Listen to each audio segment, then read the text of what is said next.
Tennis Coach Association. You brought me there years ago, I think 2003, 2004, to share with high school coaches. And I was a high school coach at one point and have been honored and privileged to be a part of such a good organization, such as the tennis team, and coach such great athletes and great people. And I think this is going to be a unique opportunity and presentation because as a strength coach, you love to share. We always share with our athletes. It's also fun to share with other coaches in the profession and talk shop. But what a unique opportunity I think this is to have our athletes back and hear your side of it. Because I know what our mindset was as coaches to try to help you play on the court. And one of the things I always tried to do as a coach was to get your feedback so that I knew the things we were doing was really helping you. But now, all these years later, to hear that feedback from you again and what it meant for you as a tennis player, I'm real excited. I think this is going to be a unique opportunity. I'm going to share this screen and we'll get started kind of with the introductions.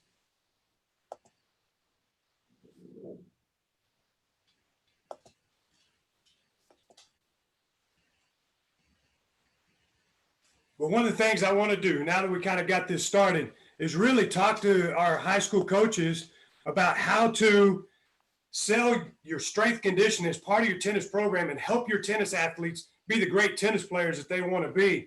And that's going to be kind of the main goal and objective of this presentation. And this is what I'm really excited about. I think that makes it unique is having a unique panel of our tennis athletes back here with us today. When I first started, finished my graduate degree at A&M, first started as a full-time strength coach, my first full-time team was a women's tennis team. And so it's an honor to be back and be back with this team and be part of it. So Anna, Nikki, Tiffany, here, I'm so proud that you guys volunteered to be on this panel and visit with us. So tell us a little bit about yourself, your time at A&M, where you're at now, and your biggest Aggie war whoop, whatever you got, bring it. Tell us about yourself. Anna, we'll start with you. Okay. My name is Anna Lubinski Dickerson, better known as Luby. That was my nickname at A&M. I played there from 2003 to 2007. Just had the best time of my life playing for the Aggies. There was nothing like being on the court there with the 12th man in attendance. I love the strength and conditioning program. Monty just took it. I know we're going to get more into this later, but it just took my game from an average player to a great player because of all the different aspects that we did off the court. And I felt like that was what set us apart as a team. And so I've carried that through. Now I'm a mom. I'm a mom to 3 kids. I have a 7-year-old, a 5-year-old, and a 2-year-old. And there's nothing I love more than getting out and running with them, playing sports, helping them stretch before their games. And so it's something that has stayed with me all these years later. And I still play tennis to this day, and I still warm up like Monty took us through, because I know that that's the most important thing I can do for myself before I get out on the court. So it's still all with me to this day. So I'm glad to be here. That's awesome. Appreciate it. Miss Nikki. Anna, I love that you have your 3-year-olds doing stretches before their soccer games. That's great. My name is Nikki Meacham. I am from the booming city of Fredericksburg, Texas. And I played at A&M from 2002 to 2007. I actually had a medical redshirt year, which we will talk about later on. Hands down, playing and being a Texas A&M athlete was the most special experience, one of the most special experiences of my life. And no doubt it was made so because of the camaraderie, because of the experiences we had as a team on and off the court. And much of that was due and built thanks to you, Monty, and the exercises and the agony that you put us through off the court that made us a lot stronger on the court. I appreciate that. That's music to a strength coach's ears. Yeah. You know, Coach, you really made me miserable. So, yeah, that's good. I know I did my job. Thank you. Tiffany. My name is Tiffany Milner. In college, I was Tiffany Clifford, and I played from 2004 to 2008. And I've got to just say that from the strength and conditioning side of it, it was such an eye-opening experience to me. You know, I think a lot of kids feel that way when they transition from high school to college anyway. But from a strength and conditioning side and like being on a team and playing with the team, it was such a special time for me. And I learned so much from my team, from my coaches, and I'm so grateful. I now have I've got which is really sad to say, I have an 8-year-old and a 6-year-old, and they play tennis, they play soccer, they're in gymnastics, and we go through our cone exercises. They know all of my ladder exercises that we did in college, which is when I learned it. And I wish I would have learned it earlier when I was in high school and playing. So I'm so grateful for everything that I had at A&M. That's awesome. Appreciate it. Well, and see, that's kind of what's unique about this opportunity to hear all those stories from your guys' perspective, so that we can share these with high school coaches and say, what's the next level that we can provide for our tennis athletes and really help them out. And so what a unique opportunity. And again, it's just, one, it's fun to see y'all's faces again, but to hear your perspective and your joy and even the growth that came from the pain in the weight room. Because the old saying, no pain, no gain, but we know that sometimes we got to be uncomfortable to actually make progress as we go through it. So here's what I want to do for our high school coaches that tune into this lecture is just really talk shop about these experiences. And one, I can kind of share my mindset as a strength coach when I was trying to help my athletes become better athletes on the court. And then hear your guys' perspective of what it did for you. And I'm going to hit basically 3 objectives here. As a coach, whether we're a sport coach or strength coach, you really got to analyze the needs of your athlete. Look at the sport and decide what are those needs that they need to get better. A tennis athlete, Coach Kleinig and I said, when I first finished this graduate work and I was going to get this tennis team, I had to learn the sport of tennis. And we sat down and I said, Coach, I feel confident about what I do as a strength coach to make better athletes. I need to create a picture of how that applies to tennis players. And he said, you said the right word, athletes. We got to be athletes first. And so we started looking at everything that a tennis athlete has to do. Their conditioning, their agility, speed, quickness, mobility, controlling that range of motion and change in direction, the strength and power and being in good athletic position. We talked about what it means to be a good tennis athlete. So I think as coaches, we got to analyze what are those needs, not just the sport, but from time to time, year to year, every team is different. You may have had a team that was older, that was very strong, that was very powerful, but maybe needed more conditioning and those things. So you got to analyze those needs. I think you need to analyze what things are going to make an impact. What physical things do you need to do for your team? What does your dynamic warm-ups look like? What conditioning drills that you're doing, are they actually helping your tennis performance or hurting? What are your mobility needs, strength and power needs? And then I think one of the things was unique, and I know you guys can attest to this, the team culture that we had at A&M. And of course, Coach Kleinig was huge with that. And it empowered me as a strength coach to try to put that into the training program with strength and conditioning as well. But those are the 3 main things that I think we can talk about that I hope high school coaches can maybe glean something from.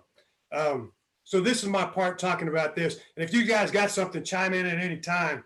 But looking at these needs, I highlighted this. I think these are all the things that when we think about as a tennis athlete needs these things. If we think about a great tennis athlete, man, they're well conditioned. They got speed and agility on the court. They're very quick. They're always in good position to return the serve or play off the baseline. They've got great mobility. They can control their body. They're strong and powerful. You guys give me your feedback on just those buzzwords and what that means to you as an athlete. I think conditioning is the big part there for me. That's what you helped me improve from the beginning, because I have a game where I'm a counter puncher and just getting a lot of balls back. But when I came into A&M and we were able to get into the weight room and really get onto the court and do the running drills and all these different things, and I just built that endurance. I mean, I felt like I was unstoppable because I knew I had done all the work, and it set me apart. It set my teammates apart. I knew that we weren't going to be the ones cramping. We weren't going to be the ones gassed out. We could go the extra mile for whatever match it was. So conditioning is a big one for me. Okay. Yeah, Monty, and I think you're exactly right in the fact that it is the needs assessment, because everyone comes in with different strengths and at different levels, depending on what their background or what their build is. And for me, I mean, you can probably tell by my bulging biceps here, but for me, it was actually, it was strength. I mean, I came in, you know, at wing 115, soaking wet, and I did not have a lot of power to my game at all. I would just outlast my opponents, but because of the work and strength conditioning that you helped me with, I was able to add a whole other dynamic to my game that I didn't have before.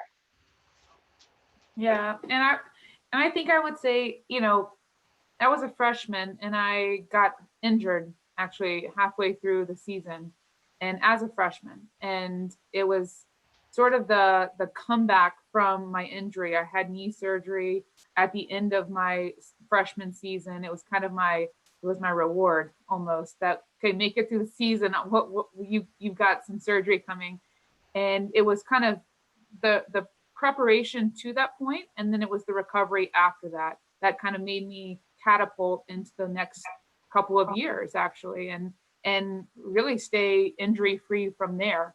And it I think it was a huge thing for me. And I think that's the beauty of this whole thing is that everyone comes in like they Anna and Nikki said, is that we all come in at a different place with different needs, different strengths, and that's the beauty of what you do. And from the strength and conditioning part of it is that we can all take something away from it that you know is special and really is special to it, and it's very individual. Sure. But see, that's interesting to hear because we always try to provide that. And kind of coming from the sports science and the strength, conditioning, exercise, phys background, you know that to build a complete athlete, you have to have all those components in there. It's how you mix them together and apply them, one for the sport, but also for the individual. And that's one of the things when we tried to structure this program. I mean, we had all the conditioning, we had the agility, we had the dynamic warm-up that was a standard. But then I added this in here too, to hear you talk about some of that return from injury, Nikki, to hear your gain in strength and what that did to your game. Luby talking about your conditioning and what that did for your game and to carry you forward. Really, it's fun as a strength coach. You know, we put that energy into trying to help build that for you guys and how it individually made that. Now, I underlined all this stuff and strength and power is underneath. And I think as a mindset, this was the mindset I had as a strength coach. We needed all of it. And I think the first thing that as in tennis we go to when we think about somebody on the court is our conditioning and maybe their court speed and their footwork. I took the mindset of that has to be there. And we trained that a bunch. But that doesn't work unless we are strong and powerful. Because if we put the new rims on a race car and put new tires on the race car and shined it up and put the spoiler on the back and all that, well, that's just adding all the extra trinkets to make it look fast. But you got to have a good engine in there to get that thing moving. So we try to use our strength and power development to supplement and enhance all those conditioning drills and speed drills that we did. And so that was kind of our mindset too. And Tip, it's interesting that you even just said that, hey, and we were talking about this earlier too. You said, man, there was a period of time looking back on it as a team, we were injury free. You guys were resilient, tough, and strong, but for like 3 years, I think I can remember where, and it was my freshman year, it was me coming in and maybe, you know, and it was a minor injury, but it's just the knee, you know, and I think literally for, I think 3 years, I felt like there were very, very few of us in the room, you know, in kind of the recovery room with the trainers. It was small stuff, and it was all the preparation that I think that you set for us that made us stay injury free for as long as we were. Sure, that's awesome. Well, that's music to the coaches' ears because that's what we try to plan for is to build the tendon strength, the resiliency, the muscular endurance. To really help athletes do that. And you guys are kind of sharing that. So I kind of posed these questions here and kind of got some picture prompts to get you guys thinking about that. But some of those impressions and how that helped you. I told you guys earlier, I was going to put this picture up. Let me tell the story on this picture. Do y'all remember this? It was during team photo day, and everybody was suited up, dressed up. We had that little weight room that we had just built out there at the tennis facility. We had the main weight room where we did a lot of this stuff, but it was neat to have our own facility where we could do circuits, extra conditioning drills, more core work and that stuff. Coach had me come out there, put my Aggie shirt on so we could take the team picture out by the benches on the court. You guys as a team was like, oh, we got to go to the weight room. Monty, get in here. And then I don't know who it was. Somehow it makes me think Nikki said it. Monty, you got a mean mug. Just frown as hard, as big as you can. So, but as a strength coach, it was neat because you guys took ownership in the work that you were doing in the weight room. And that was awesome to see. Yeah. Just a testimony to your amazing work, Monty. Before you came in and started working with us, I couldn't lift that ball of air. But after solid 6 months, I mean, look at me there. Just like it's nothing. Consistent hard work. You could lift a ball of air. Yeah. I love it. And that may have been a full 16 ounces of air, Nikki. But I'd like to also I like to say this too, though, that like I remember Monty, you know, and I think when you came on board with me, you know, in the team, I may have been a sophomore when you came in. And I remember thinking that, wow, this is like a football coach. This is a football strength and conditioning coach. And this guy is coming in. He's going to work with the women's tennis team. Are you serious? Like, I remember thinking that was wild in my mind. Mm-hmm. And that we were not even going to be able to live up to your expectations or your, you know, your drills and the things that you did. And it was fascinating to me how well you built our team and our camaraderie, and you adapted to us, but yet also, you know, if some of us were lifting 5-pound dumbbells, that's great, and some of us were lifting 25-pound dumbbells, that's great too. You were totally fine with it, and I think that went a long way for me, because I think I had you in the middle of my career, my college career.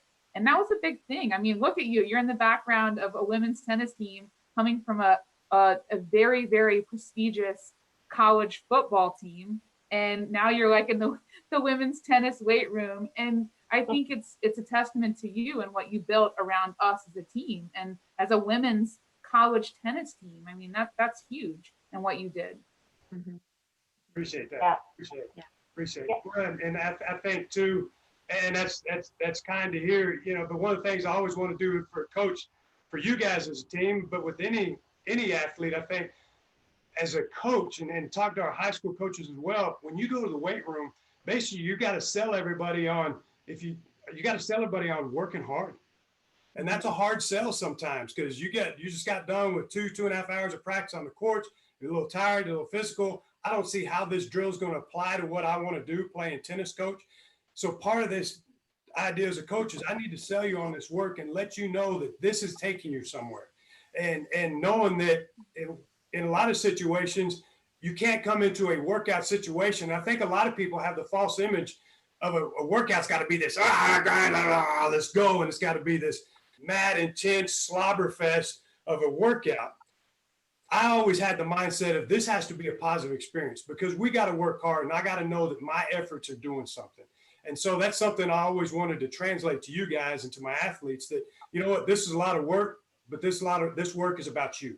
This work is about you getting better and improving yourself.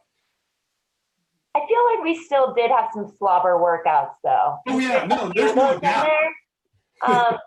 No, but looking at your questions here, thankfully I actually had a high school coach. I mean, shout out to Randall King. He at least had us in the weight room. Now it didn't have all of the amenities or the gear that we had at Texas A&M, but at least it was like a start for me, at least, in like introducing me to that realm. And I've always been very thankful for that because it really did help prepare me. But honestly, I can say before I came to A&M, I was a tennis player. But when I, was at A&M, I became a tennis athlete. And that really was because of all of the work that we did off the court. And it was physically it changed us, but also mentally. I felt more like an athlete. And I think I know in talking to Anna and Tiffany too, that's where we built some of our strongest, relationships with each other and our team culture is in those grueling moments. Mhm. And like you said, I mean, there were some miserable times we had on those, hills or Kyle Field Stadium stairs running those things. I mean, it was really tough, but that's where we got better. Mhm. Yeah, because on the court, when we were practicing, we were playing against each other, but in the weight room and out running, we were side by side, encouraging each other. Monty did a great job of helping us set those mini goals, and we would have competitions, and we would, just do all these things where we're timing ourselves, we're tracking our progress, and so there were so many little mini goals that we could accomplish each workout, which I felt like made it so much fun. I mean, looking at that picture where we're running up those country hills, we have one girl throwing up over here on the side. We have other girls just collapsing, and we're just pushing it together. And so I think that's where my memories are, is just the camaraderie. And my high school tennis coach, Coach Stacy Lowe, was amazing. We didn't get to ever go to the weight room, and we didn't do a lot of conditioning. And so I think that's for the high school coaches watching this. It's all about finding that senior leader or the junior leader to really make this a part of your everyday, and somebody that's going to build the camaraderie and going to see the value of making this a part of the program, and working with that person to say, okay, this is what we want to do. This is what we're going to track. And once you get that buy-in, then, I mean, as a senior, Nikki and I and Sarah, like, this is what we did. And so everybody else, this was just a known thing. We're going to work our butts off. There's just no question about it, because we had that buy-in. And I think that trickled down to the underclassmen in years to come. And so finding that one senior to get that momentum going is going to be key for you guys. And then I was also thinking maybe getting the football coach to come in and talk to the group, and leading the team through some different drills and stuff, kind of like getting another flavor of a different coach. And because Monty being the football coach, him coming in and bringing that knowledge, that was really cool for us to see. And so that might be something fun to bring in your football coach and have him work out the team, and then kind of go from there. Might be something interesting. So. No, those are some ideas, because that's a great point. Think about on every campus, there's a collection of professionals that have a skill set in very particular avenues that could probably benefit a lot of those sports. And that's what's unique, especially when you got a good coaching collection of coaches that are very collaborative and love to share. It helps every team. Exactly. And that's phenomenal. And having coached in high school, when I first started in my career, I was very fortunate to be in a situation like that, where we had a lot of coaches that loved to collaborate, and it was a collective benefit for every sport and every. So that's real good. See, that's a good segue. I'm going to bounce to this conditioning part right here. You talked about conditioning and how you guys bonded around some of those hard conditioning drills that we did. And I wanted to share this mindset and get y'all's input on it. When I first came to tennis, the outside impression of what tennis and what you've heard from a lot of tennis athletes about their conditioning was, man, our aerobic conditioning has to be super. And a lot of those tennis athletes, knowing they were going to be 3 or 4 hours out on the court sometimes in a long match, they would run a lot of distance. Well, as a strength coach and understanding exercise physiology, when I think about long distance running, I think about LSD, because LSD is bad for the body. Long, slow distance.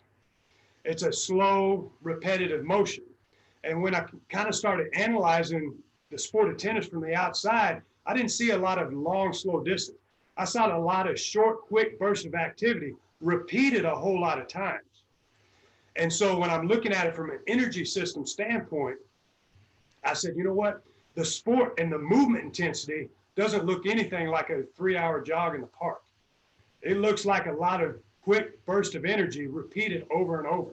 So when I got to thinking about how do we match that energy system, this is kind of what I went to. And this is that slide I put up.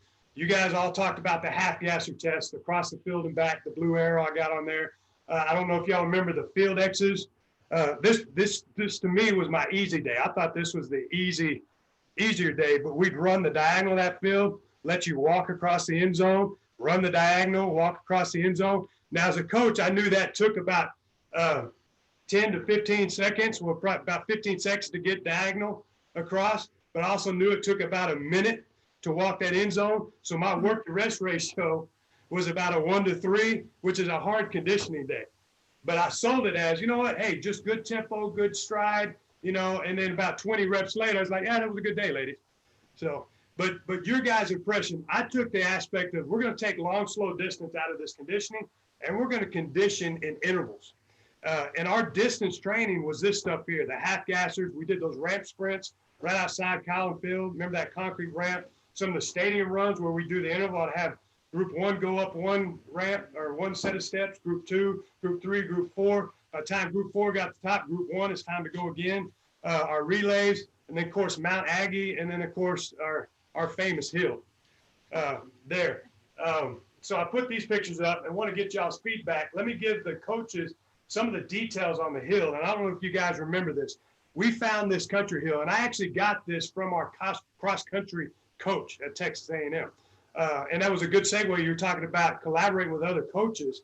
At the time, I was also training our cross-country team. And it was neat to learn that not even our cross-country team always trained long, slow distance. They did interval sprint training to help their cardiovascular system. And so he showed me this hill. This hill was 300 yards long from bottom to top.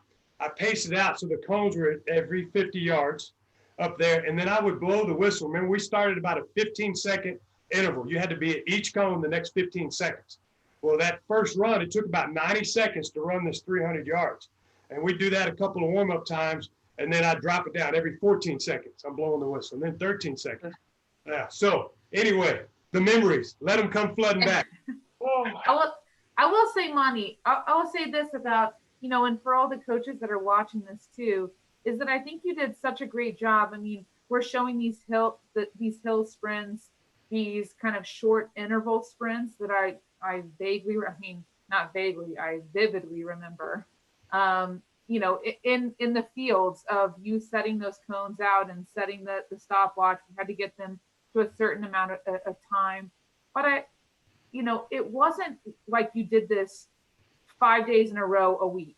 You know, the way that you scheduled them out, that was, I think, what was the best for all of us actually, is that the way you scheduled, you know, okay, we're going to do a hill sprint on, and you're going to be able to speak to this more than I will, but I just remember it as a player, is that, yeah, we go really, really hard from, you know, a sprint and a short sprint.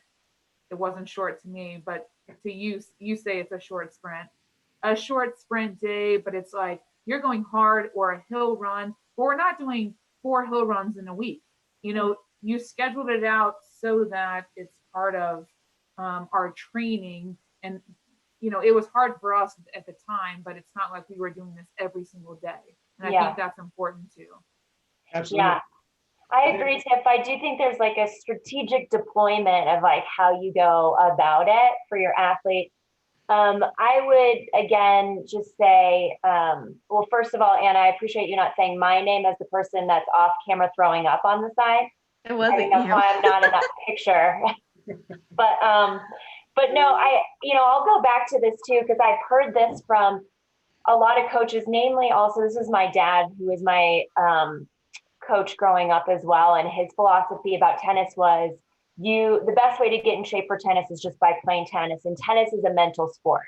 You don't need to do all of that off the court training. And I would just go back to this again.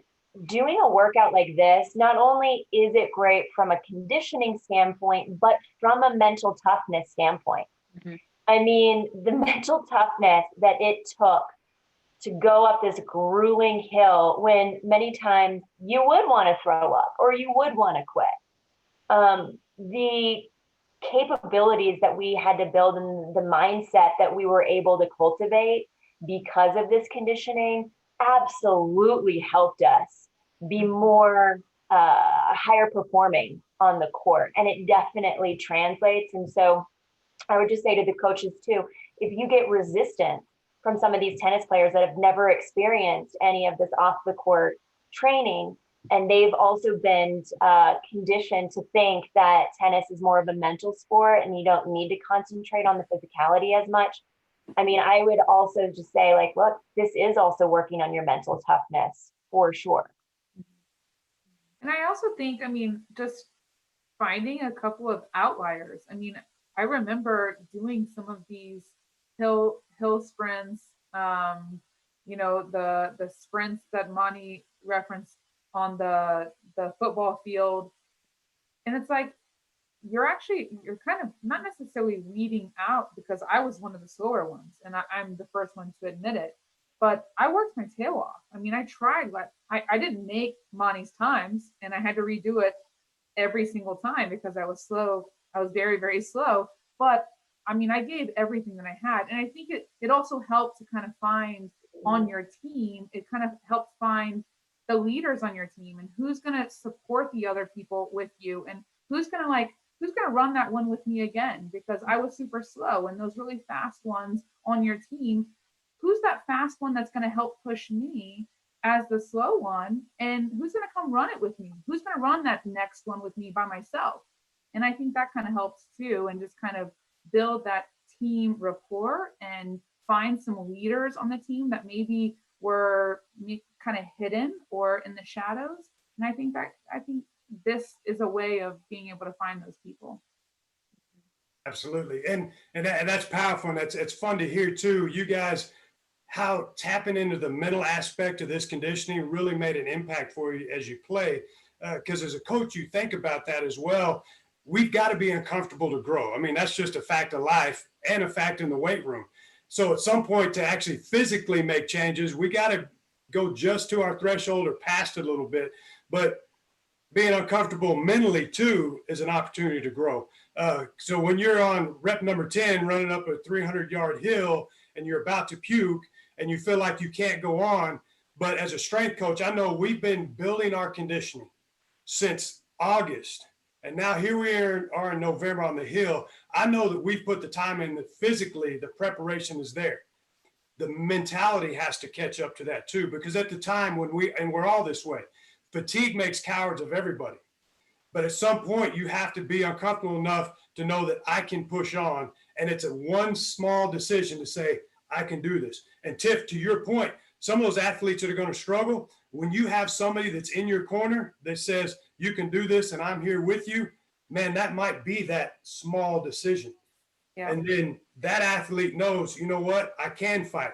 Now, let's say you go through an off season of those mental reps and conditioning of battling through some of those uncomfortable moments, and what that means in April, heading into the conference tournament, and then you're in a third set tiebreaker and you're the one on the court and it's up to you now. We're in a 3-all match and you're uncomfortable. You feel like you got to puke again. But all of a sudden you have that moment